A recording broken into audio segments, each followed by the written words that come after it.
오늘은 우리가 이 소돔에 사는 롯의 이야기를 통해서 죄의 실상에 대해서 좀 살펴보려고 합니다. 오늘 본문은 두 명의 천사가 소돔 땅을 방문하는 사건이 나오는데요. 우리 1절 말씀, 19장 1절 말씀을 한 번 더 같이 읽어보실까요? 저녁 때에 그 두 천사가 소돔에 이르니 마침 롯이 소돔 성문에 앉아 있다가 그들을 보고 일어나 영접하고 땅에 엎드려 절하며, 이 소돔 땅의 죄악이 정말 그러한가, 이 실상을 파악하기 위해서 두 천사가 소돔에 이르렀는데요. 이 방문한 천사를 제일 먼저 맞이한 사람이 누구죠? 롯입니다. 아브라함의 조카 롯이었어요. 근데 여기 1절에서 우리가 눈여겨봐야 할 것이 한 가지 있는데요. 롯이 어디에 앉아 있다가 이 천사들을 영접했다라고 돼 있죠? 소돔 성문에 앉아 있다가 영접했다라고 합니다. 여러분, 고대 사회에서 성문에 앉아 있다는 것은 아주 중요한 의미가 있습니다.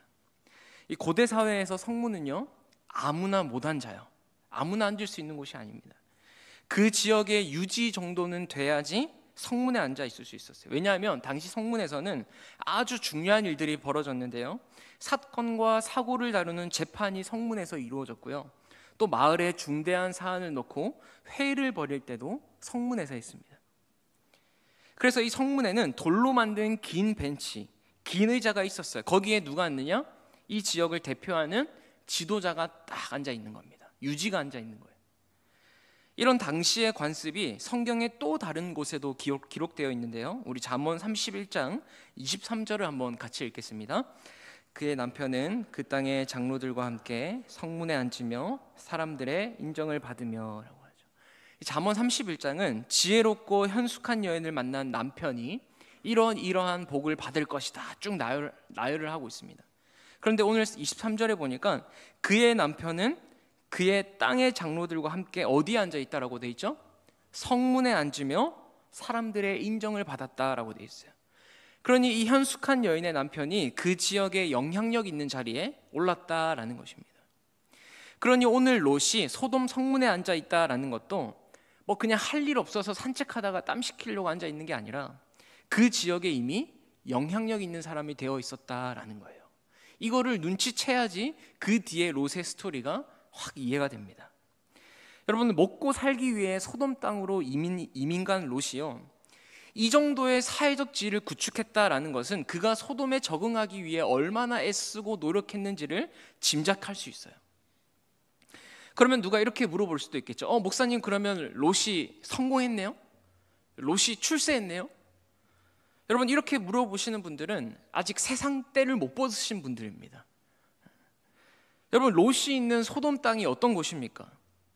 하나님 보시기에 온갖 추악한 죄악이 가득한 땅 아니지 않습니까? 땅이지 않습니까? 그곳에서 성공하면 뭐예요? 곧 있으면 멸망당할 땅인데.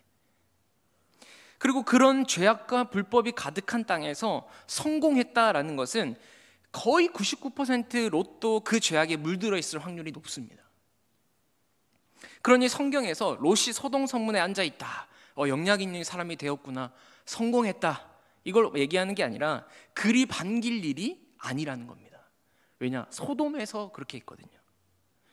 그렇게 롯은 소돔에 녹아들어서 영향력 있는 인물이 되었고요, 어느 날 소돔을 방문한 두 천사, 이 사람의 모습으로 하고 온 낯선 두 사람을 맞이하게 됩니다. 우리 1절 2절 다시 한 번 더 같이 읽어보겠습니다.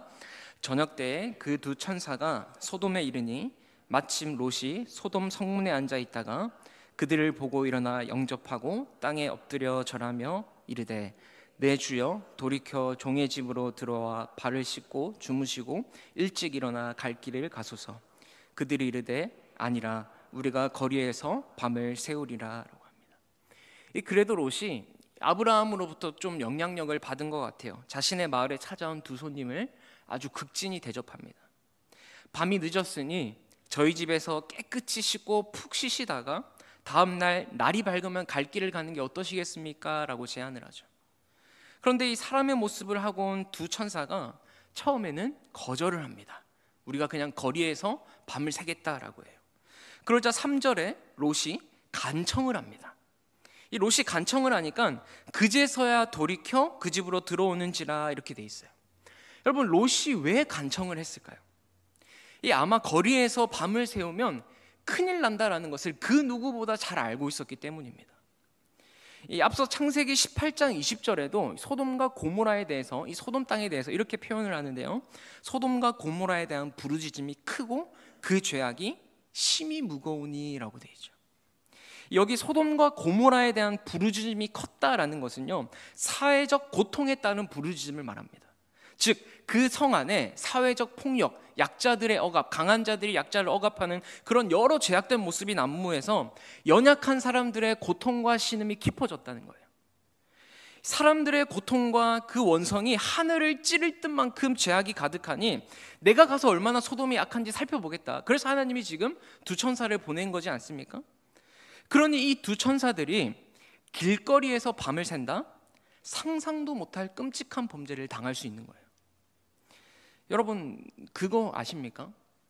이 어두운 밤이 되면요, 사람 안에 있는 악한 본성이 활기를 칩니다. 그래서 범죄가 낮보다 밤에 더 많이 일어나잖아요. 밝을 때는요, 그래도 사람들이 어느 정도 다 양심적으로 행동합니다. 속은 시꺼먼데 그냥 겉은 안 그런 척해요. 근데 어둡잖아요? 그러면 이 사람 안에 있는 죄악된 본성은요, 남이 보지 않을 거라고 생각해서 자기 마음대로 합니다. 그래서 우리가 보통 여행을 가면, 치안이 안 좋은 나라에 가면 두 가지를 조심하라고 하잖아요. 신신당부를 하잖아요. 첫째, 혼자 다니지 말고 2인 1조로 움직여라. 딱 봐도 여행객인 게 티가 나면 무조건 지갑 뺏기고 여권 뺏긴다. 그리고 둘째, 밤에는 밖에 나오지 말고 무조건 숙소에만 있어라. 우리나라처럼 밤 야경 구경한답시고 밖에 나오면 장기 털린다. 뭐 이런 얘기 들어보셨죠? 이 두 가지를 꼭 신신당부합니다. 지금 이 소돔이라는 도시가 딱 그랬던 거예요.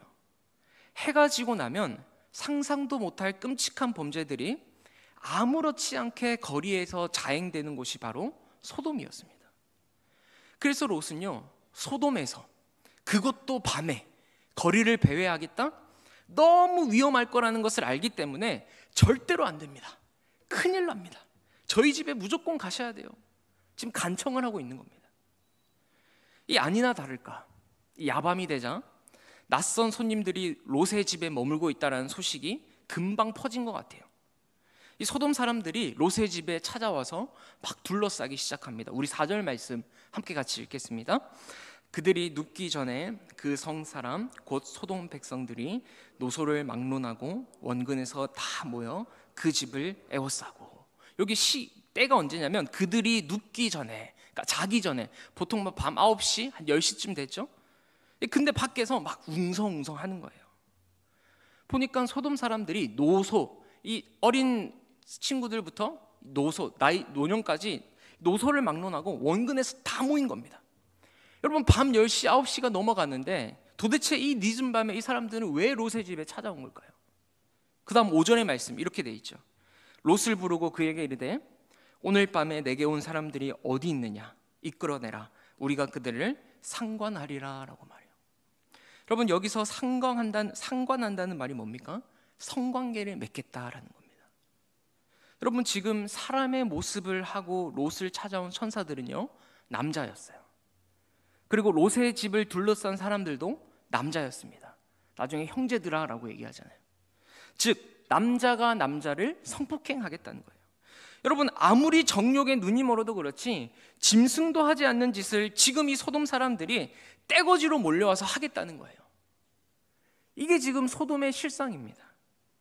그래서 여러분 성경에서도 소돔이라고 하면은 하나님의 심판을 받을 수밖에 없는 악한 도시의 대명사, 딱 소돔이잖아요. 그 도시는 소돔 같다, 너희 고관들은 소돔 사람들 같다, 이러면 성경에서 최고 욕인 겁니다. 여러분 그래서 영어 단어 중에 소돔이라는 단어가 있어요. 인간과 동물 사이에서 행해지는 성교와 같이 비정상적인 성행위를 소돔이라고 해요, 영어로. 근데 이 소돔이라는 단어가 어디에서 유래한 건지 아십니까? 소돔이라는 단어에서 유래한 겁니다.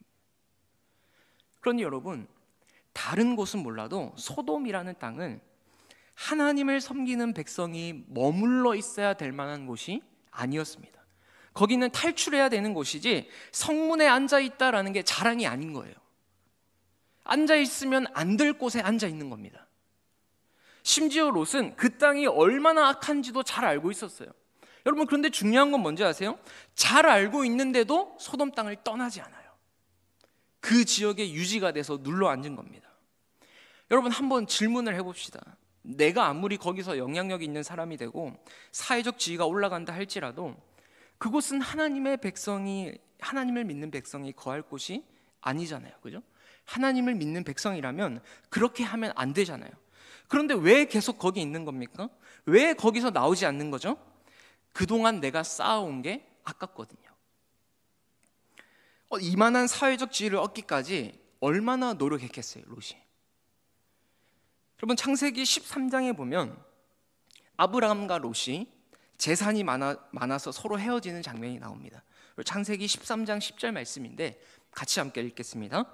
이에 롯이 눈을 들어 요단 지역을 바라본즉 소알까지 온 땅에 물이 넉넉하니 여호와께서 소돔과 고모라를 멸하시기 전이었으므로 여호와의 동산 같고 애굽 땅과 같았더라.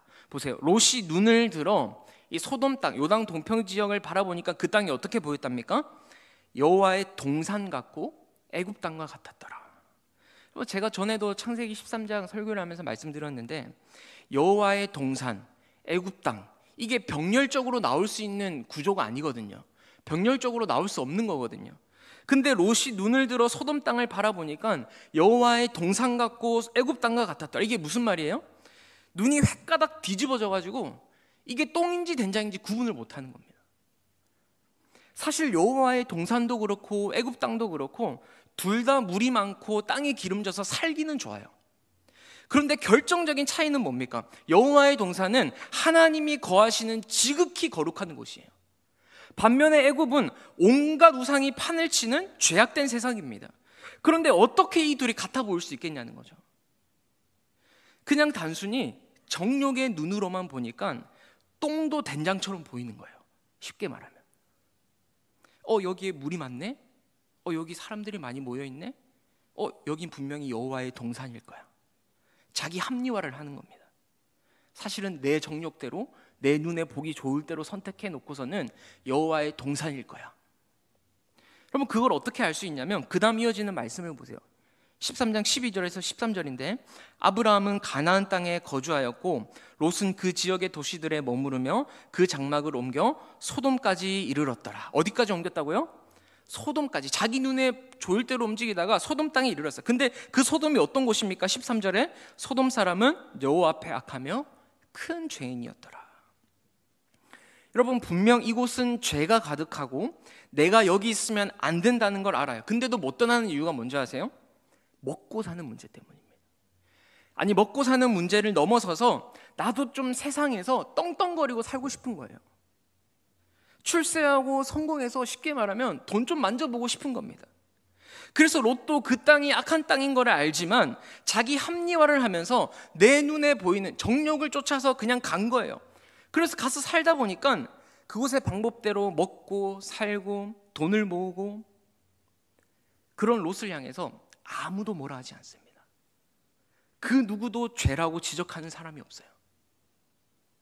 오히려 자식들을 잘 키우려면 그렇게 해야 살아남을 수 있대요. 다 그렇게 하니까 아무 걱정하지 말래요. 그렇게 롯은요, 점점 하나님의 뜻과 멀어지기 시작했습니다. 하나님 말씀에는 관심도 없어지고요, 자연스럽게 세상의 소리가 더 크게 들리면서 어느새 거기에 눌러 앉아 있게 된 거예요. 그 영향력을 완전히 이 영향력 안에서 벗어나지 못한 겁니다.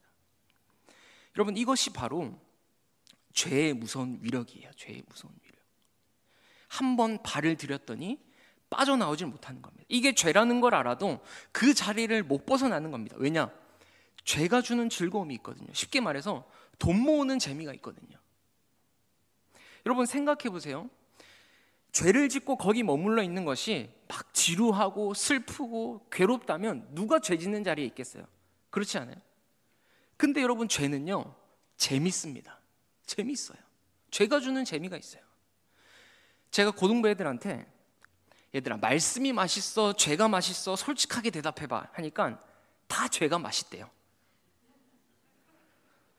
여러분, 건강식품은요 거의 대부분 맛없어요. 그래서 제가 건강식품을 잘 안 먹습니다. 맛이 없어서. 근데 불량식품은요, 거의 대부분 맛있어요.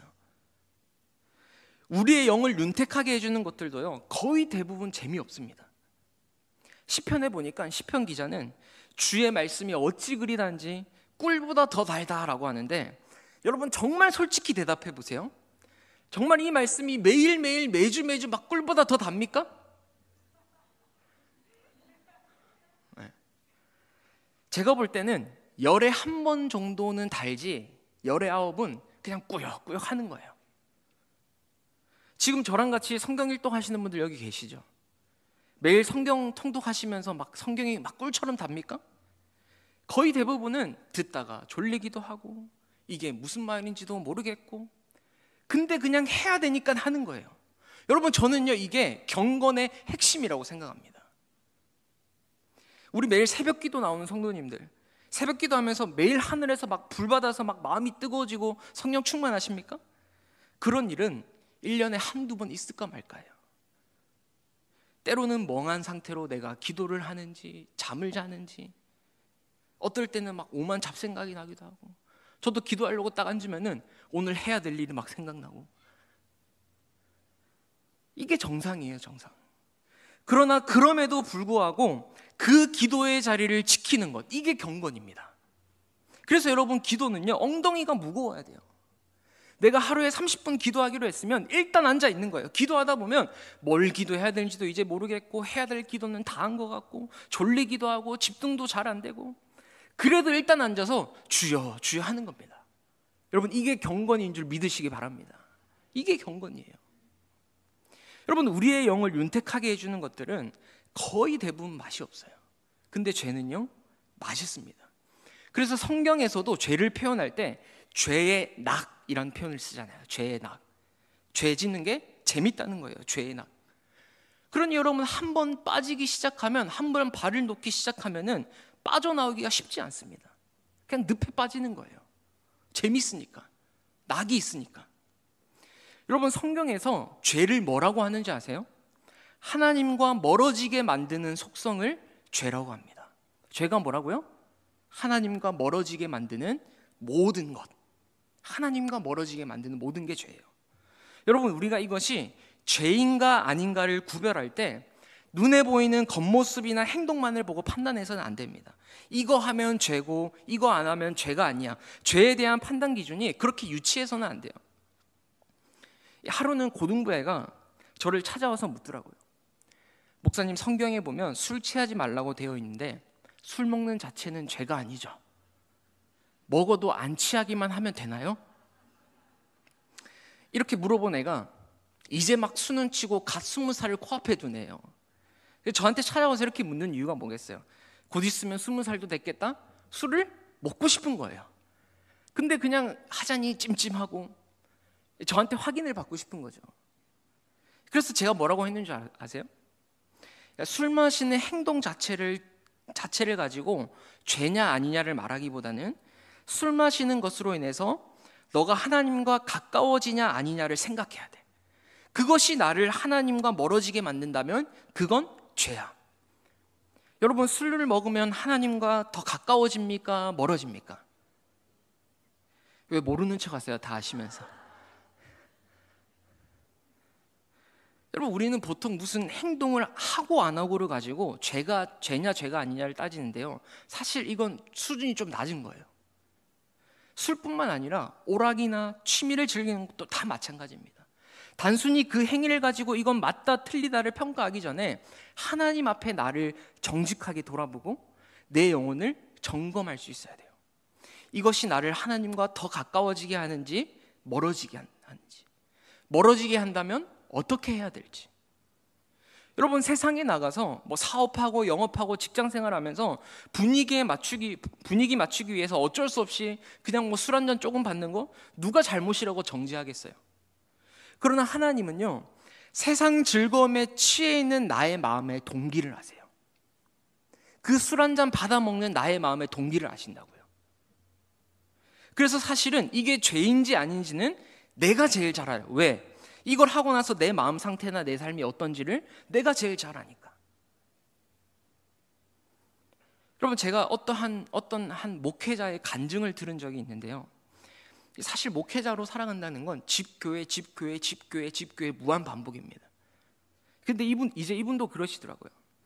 매일 쳇바퀴 돌아가는 삶이 좀 답답하고 늘 막 사역에만 시달리니까 바람 쐬는 것도 좀 필요하다라는 그런 느낌이 들어서 낚시를 추천받았대요. 낚시를. 그래서 낚싯대도 하나 선물을 딱 받아가지고 이제 낚시를 취미 삼기 시작했는데, 처음엔 이렇게 마음먹었답니다. 한 달에 딱 한 번, 내가 둘째 주 월요일에만 낚시를 가야 되겠다 마음을 먹었대요. 그런데 한 번, 두 번 낚시를 가보니까 너무 재밌는 거예요. 낚시하시는 분들 보면 손맛 때문에 간다라고 하잖아요. 저는 도저히 잘 이해는 못하겠지만 이제 이분도 그 손맛에 빠져가지고 잡은 물고기를 그 자리에서 다 회 떠서 먹는데 막 천국이 따로 없대요. 기가 막히다 그럽니다. 너무 힐링이 되고 막 자연도 보고 너무 좋다는 거죠. 그러더니 한 달에 한 번 가던 낚시를 2번 가고 3번 가고 4번 가고, 밤에 잘 때 누우며 천장에 자꾸 참돔이 떠오르고 미치겠더래요. 그러다 어느 날 토요일에 아는 분이 자기를 막 꼬셨대요. 야, 저기 물때 좋고 낚시 포인트 기가 막힌데 하나 내가 알아놨는데 같이 가지 않을래? 그래서 원래는 평일에만 갔던 낚시를 토요일에도 갔는데, 시간 가는 줄 모르고 앉아있다가 자정 12시가 넘은 거예요. 여러분, 자정 12시가 넘으면 무슨 요일입니까? 주일입니다. 주일. 여러분, 낚시 가는 거 누가 죄라고 하겠습니까? 죄 아니죠. 목회자도 뭐 취미 필요하고 리플레시 하는 거 필요해. 운동 필요하고. 그런데 어느 날 낚시를 하다가 정신을 딱 차렸는데 주일이야. 여러분, 이게 죄의 속성이라는 거예요. 이게 죄의 위력이라는 겁니다. 그래, 뭐 한 번쯤이야 괜찮겠지 하고 시작된 것이 어느 날 내 삶을 하나님과 점점 멀어지게 만드는 거예요. 낚시 자체가 죄가 아니라 그걸 즐기면서 나도 모르게 하나님과 멀어지게 만드는 것, 이게 바로 죄의 속성이라는 겁니다. 이게 바로 오늘 소돔 성문에 앉아있던 롯의 삶이었다라는 거예요. 그게 바로 소돔 성문에 앉아있다, 이 롯을 얘기하는 겁니다. 여러분, 이렇게 소돔 사람이 낯선 2사람을 성폭행하겠다고 하자 롯은요, 손님을 보호하기 위해서 집 밖으로 나가요. 그리고 문을 탁 닫습니다. 뒤로. 그리고는 애원을 합니다. 제발 이런 악을 행하지 마십시오. 제발 이런 악을 행하지 마십시오. 그러면서 타협안을 한 가지 내놓는데요, 우리 8절 말씀, 19장 8절 말씀 같이 읽겠습니다. 내게 남자를 갖다지 아니한 청하건대 내가 그들을 너희에게로 이끌어내리니 너희 눈에 좋을 대로 그들에게 행하고, 이 사람들은 내 집에 들어왔은즉 이 사람들에게는 아무 일도 저지르지 말라.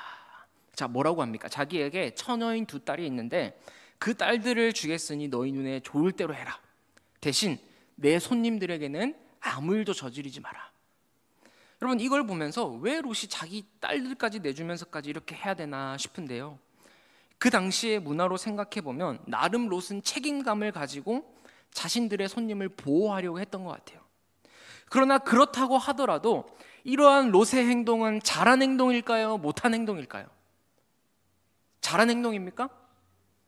잘못한 행동이죠. 왜냐하면 롯이 악을 행하지 마십시오라고 하면서 사실은 자신이 또 다른 종류의 악을 제안하고 있기 때문이에요. 여러분, 남자가 남자를 성폭행하는 것이 잘못되었다고 해서 그럼 남자가 여자를 성폭행하는 것은 잘한 겁니까? 아니죠. 둘 다 옳지 못한 악입니다. 그러니 이러한 롯의 행동만 봐도 롯이 어떻게 소돔에서 살아남을 수 있었는지를 짐작할 수 있어요. 롯 역시 자기도 모르게 이 소돔 사이의 소돔 사람들을 닮아가고 있었던 것이죠. 이 롯의 이러한 제안은 전혀 도움이 되지 못하고 오히려 그들을 더 화나게 합니다. 9절에 이렇게 이야기하죠. 그들이 이르되 너는 물러나라. 또 이르되 이 자가 들어와서 거류하면서 우리의 법관이 되려 하는도다. 이제 우리가 그들보다 너를 더 헤아리라 하고 롯을 밀치며 가까이 가서 그 문을 부수려고 하는지라. 폭발한 겁니다. 쉽게 말해서 네가 우리 동네 출신도 아니면서 굴러 들어온 돌 주제에 그만 재판관처럼 굴어라는 거예요. 네가 지역의 유지면 다냐는 겁니다. 네가 뭔데 우리한테 이리라 저리라 하냐는 거예요.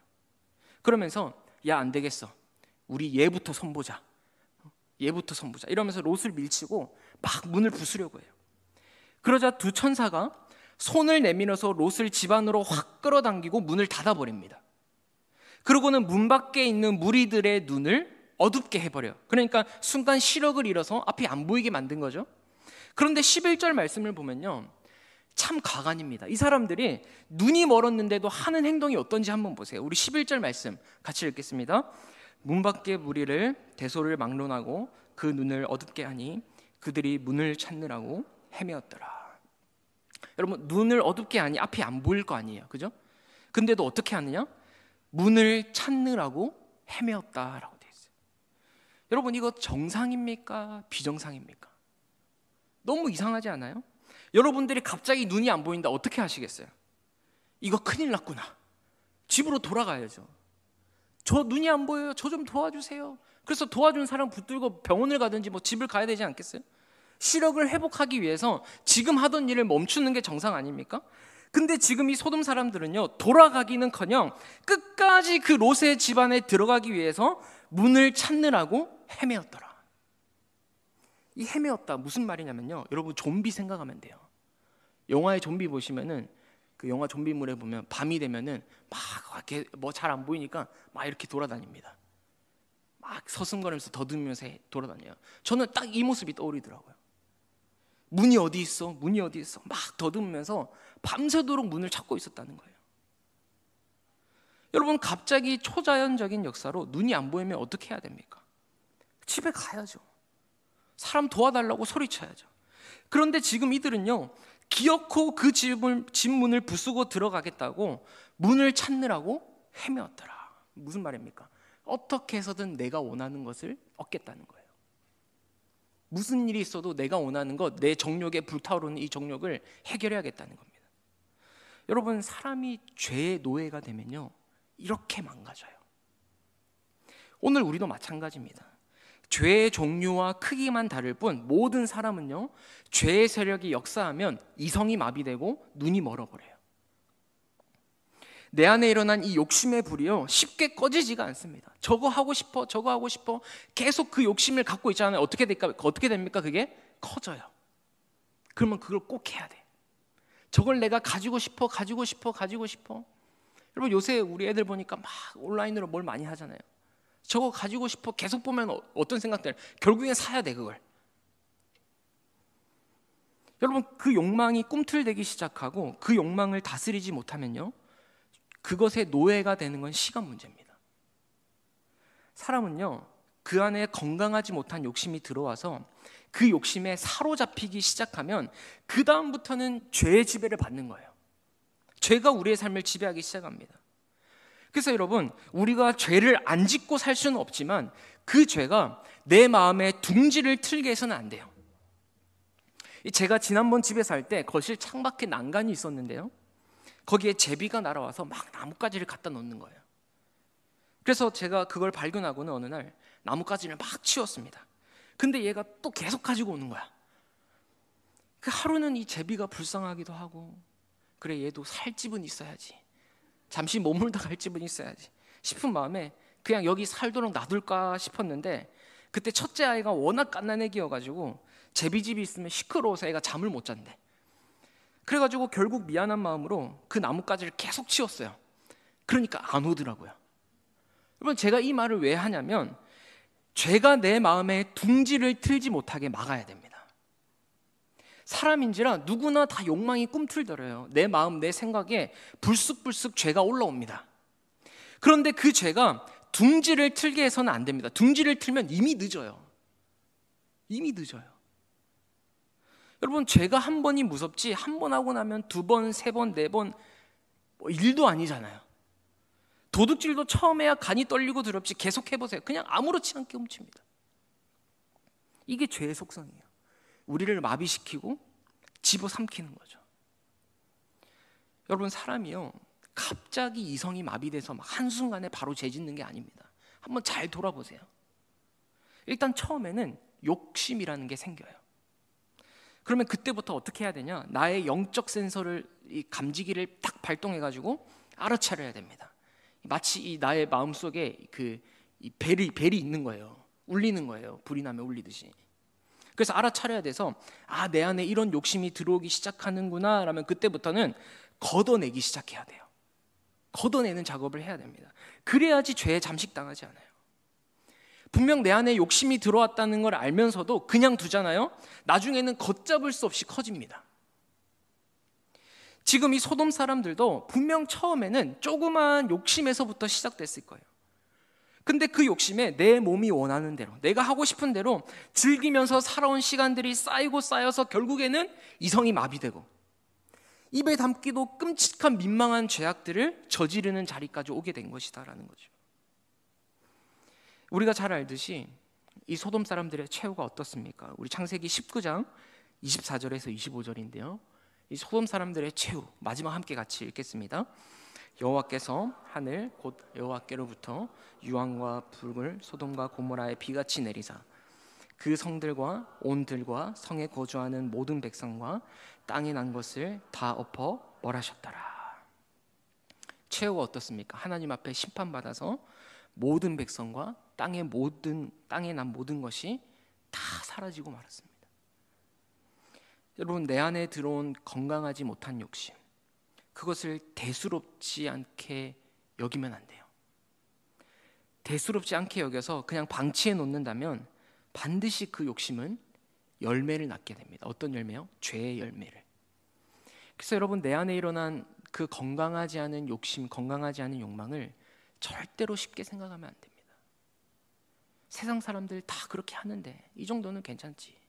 누가 그걸 죄라고 하겠어. 아무 생각 없이 내 안에 들어온 이 욕심을 방치하게 되면요, 그 욕심은 점점 커져서 내 삶을 지배하게 될 거예요. 여러분, 죄의 세력에 한번 사로잡히면요, 내 마음이 내 뜻대로 안 돼요. 내 손과 발이 내 뜻대로 안 됩니다. 안 하고 싶고 하면 안 된다는 걸 알지만 내 뜻대로 안 돼요. 그러니 애초부터 욕심을 방치해 두지 마세요. 여러분, 만약에 바다의 물고기가 내가 저 미끼를 덥석 물면 횟집 식탁에 올라가서 횟감이 되겠구나 라는 것을 알면 그 미끼를 물겠습니까? 그 어떤 물고기도 내가 저렇게 될 줄 알고 미끼를 무는 물고기는 없어요. 그냥 먹음직해 보이니까, 좋아 보이니까. 그 욕심의 미끼 하나가 결국에는 나를 죄의 노래로 만들어서 비참한 자리에 이르게 하는 겁니다. 여러분, 그래서 성경은요, 죄의 유혹을 피하라고 하지 죄의 유혹과 싸우라고 하지 않아요. 죄와는 싸우지만 그게 유혹이 되면 피하라는 겁니다. 여러분, 미끼 앞에서 계속 왔다 갔다 하면서 머물고 있으면서 나는 괜찮을 거야, 천만의 말씀입니다. 물고기가 미끼 앞에 계속 왔다 갔다 하면서 나는 저거 안 속을 거야, 나는 괜찮을 거야, 천만의 말씀이에요. 시간이 지나면 분명 그 미끼를 덥석 물어서 횟집 식탁에 횟감이 올려져 있을 겁니다. 여러분, 오늘 많은 현대인들이 죄의 노예가 돼서 살아가고 있어요. 내가 내 삶을 살아가는 것 같지만 이게 자유다라고 하면서 내가 원하는 대로, 내가 하고 싶은 대로 살아가지만 사실 가만히 보면은 욕망에 이끌려 다녀요. 여러분, 이런 세상에서 예수 믿는 성도답게 산다는 것은요, 세상의 재미보다 하나님 안에 있는 기쁨, 은혜의 깊은 맛을 누릴 줄 아는 사람이 되어야 합니다. 이것 외에는 우리가 죄를 이길 수 있는 방법이 없습니다. 안 해야지, 끊어야지, 절대로 안 끊어져요. 안 해야지, 그만해야지. 그럼 내 힘으로 결단으로는 며칠 지나면 또 그 자리에 앉아있는 나 자신을 보면서 한숨 쉬게 될 겁니다. 하나님이 주시는 그 기쁨, 그것들이 내 안에 채워지고 그 맛을 경험해야 죄의 낙, 그 죄의 재미를 이길 수 있는 거예요. 그래서 여러분, 승리하는 신앙생활의 첫걸음이 어딘지 아세요? 예배입니다. 예배. 바로 이 자리예요. 예배의 자리입니다. 은혜 받는 자리를 귀하게 여기고 말씀을 듣고 깨닫는 그 기쁨을 소중히 여겨서 그렇게 살 수 있도록 도와달라고 외치고 부르짖고 은혜 받는 기쁨을 누리고 살아야지 죄를 이겨요. 여러분, 죄와 백날 싸워보십시오. 은혜 없으면 못 이깁니다. 아무리 교회를 오래 다녀도 하나님 안에 있는 그 은혜의 맛을 모르고 살면요, 반드시 세상의 재미가 내 안에 들어오게 돼 있어요. 여러분, 사람은요, 낙이 없이는 못 삽니다. 낙이 있어야 돼요. 그런데 그리스도인이 예수 믿는 기쁨, 그 하나님이 주시는 기쁨의 은혜의 낙을 모르면요, 반드시 세상의 것으로 채우게 돼 있어요. 다른 데 가서 낙을 찾는 겁니다. 사랑하는 우리 성도님들, 죄를 이길 수 있는 사람 아무도 없습니다. 그래서 우리에게는 은혜가 필요합니다. 은혜를 받아야 돼요. 은혜 받는 기쁨을 맛봐야지 죄에서 이길 수 있는 것입니다. 우리 모두 그 은혜의 깊은 맛을 오늘 이 밤 맛보시고 날마다 맛보면서, 그래서 주님 바라보는 그날까지 주님이 나에게 맡겨진 사명을 잘 감당하는 그런 복된 인생 되시기를 주님의 이름으로 축복합니다.